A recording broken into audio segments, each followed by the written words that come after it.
सभी विद्यार्थियों को नमस्कार। अपने इस YouTube चैनल पर आपका स्वागत एवं अभिनंदन। हाँ, तो विद्यार्थियों, आज हम राजनीति विज्ञान विषय के अंतर्गत एक छोटा सा टॉपिक देखने जा रहे हैं।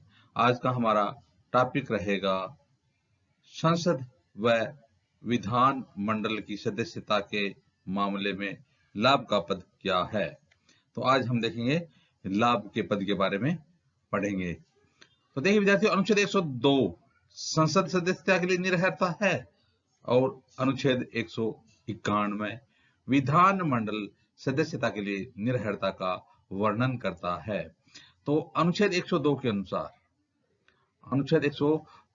संसद सदस्यता के लिए अयोग्यता के मामले में लाभ का पद क्या है, और अनुच्छेद 102 के अनुसार लाभ के पद के लिए जब जो शिकायत की जाती है तो वो जब राष्ट्रपति के पास पहुंचती है तो राष्ट्रपति महोदय है वो निर्वाचन आयोग की राय के अनुसार कार्य करते हैं। और अनुच्छेद 191 के अनुसार जब विधानमंडल की अयोग्यता के बारे में जो शिकायत है वो राज्यपाल के पास पहुंचती है तो राज्यपाल महोदय हैं वो भी निर्वाचन आयोग की राय के अनुसार कार्य करते हैं। तो आज हम देखेंगे कि संसद सदस्यता के लिए अयोग्यता और विधानमंडल सदस्यता के लिए अयोग्यता के मामले में जो लाभ का पद है, यानी कहा जाना कि लाभ का पद नहीं होना चाहिए और लाभ का पद, और इस मामले में कई सदस्यों को अपनी सदस्यता भी गंवानी पड़ती है। तो हम देखने जा रहे हैं कि लाभ का पद क्या है।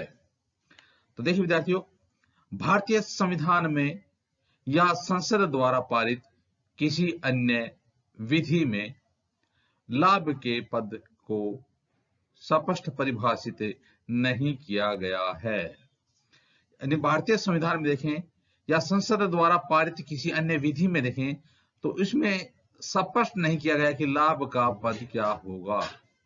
लाभ का पद है उसको स्पष्ट परिभाषित नहीं किया गया है। तो देखिए, संसद या विधान मंडल की सदस्यता के अयोग्यता के मामले में यदि कोई सदस्य भारत सरकार या किसी राज्य सरकार के अधीन किसी ऐसे पद पर आसीन है जहां अलग से वेतन, भत्ता या अन्य फायदे मिलते हों, संसद या विधानमंडल की सदस्यता के लिए अयोग्य माना जाएगा। तो देखिए, जो लाभ का पद होता है ना वो संसद व विधानमंडल के सदस्य के लिए अयोग्य माना जाता है। तो देखिए, यहां बताया गया कि संसद या विधानमंडल की अयोग्यता, संसद या विधानमंडल की अयोग्यता के मामले में यदि कोई सदस्य भारत सरकार या किसी राज्य सरकार के अधीन किसी ऐसे पद पर आसीन है जहां अलग से क्या मिलता है, वेतन दिया जाता है, अलग से भत्ता दिया जाता है या अन्य कोई फायदा मिलता है, या तो संसद या विधानमंडल की सदस्यता के लिए वो अयोग्य हो जाएगा, यानी उसे लाभ का पद माना जाएगा जहां पर उसे अलग से वेतन या भत्ता दिया जाएगा। इसके अलावा भारतीय संविधान में दिए गए स्पष्टीकरण के अनुसार कोई व्यक्ति केवल इस कारण भारत सरकार या किसी राज्य के अधीन लाभ का पद धारण करने वाला नहीं समझा जाएगा कि वह किसी राज्य का मंत्री है। साथ ही इसमें ऐसे पद भी शामिल हैं जिनको केंद्र या राज्य सरकार द्वारा मंत्री पद का दर्जा दिया गया हो। तो इसमें एक शर्त और जोड़ दी, कोई व्यक्ति केवल इस कारण भारत या किसी राज्य सरकार के अधीन लाभ का पद धारण करने वाला नहीं समझा जाएगा कि वह किसी राज्य का मंत्री है।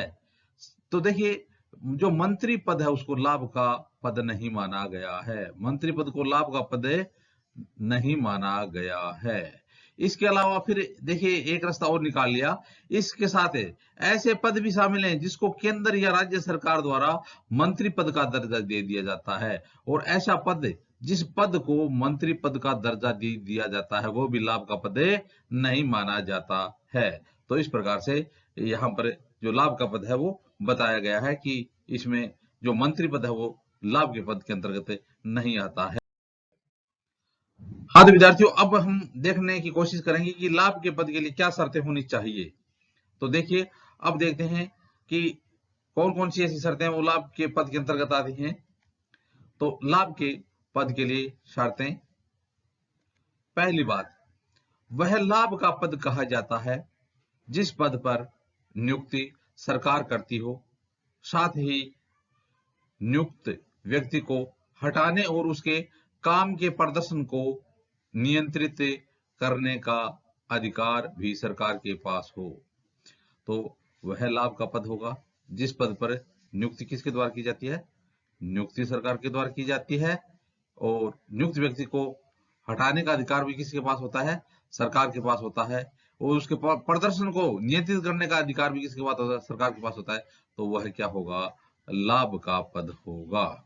इसके अलावा विद्यार्थियों, पद पर नियुक्त व्यक्ति को पद के साथ साथ वेतन एवं भत्ते भी मिलते हों तो वह भी लाभ का पद होगा।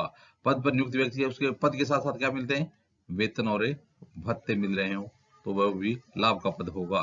तीसरी बात है, जिस जगह यह नियुक्ति हुई हो वहां सरकार की ऐसी ताकत हो जिसमें फंड रिलीज करना, जमीन का आवंटन करना और लाइसेंस देना इत्यादि शामिल हों। तो जिस जगह पर नियुक्ति हुई हो वहां पर सरकार की ऐसी ताकत हो जिसमें जो फंड रिलीज है वो सरकार के द्वारा किया जाता हो, जमीन का आवंटन है वो सरकार के द्वारा किया जाता हो, लाइसेंस देना हो वो भी इसके अधीन हो, तो ऐसा पद भी लाभ के पद के अंतर्गत आता है। चौथी बात, अगर पद ऐसा है कि वह किसी के निर्णय को प्रभावित कर सकता है तो उसे भी लाभ का पद माना जाता है। तो अगर ऐसा निर्णय है जो किसी को ऐसा पद है जो किसी के निर्णय को प्रभावित कर सकता है, अगर ऐसा पद है कि वह किसी के निर्णय को प्रभावित कर सकता है, वह भी लाभ का पद माना जाता है। तो इस प्रकार से लाभ के पद के लिए शर्तें हैं। इसके अलावा विद्यार्थियों, उच्चतम न्यायालय ने भी लाभ के पद की जांच के लिए कुछ प्रश्नों को रेखांकित किया है। तो उच्चतम न्यायालय द्वारा दी गई शर्तें हैं वो भी लाभ के पद के अंतर्गत आती हैं। तो इस प्रकार से विद्यार्थियों, आज हमने लाभ के पद के बारे में अध्ययन किया कि कौन सा लाभ का पद होता है। तो आगे आने वाले वीडियो में भी इसी प्रकार से राजनीति विज्ञान संबंधित सामग्री देखते रहेंगे। आप भी अपने इस YouTube चैनल के साथ बने रहिए। वीडियो देखने के लिए धन्यवाद।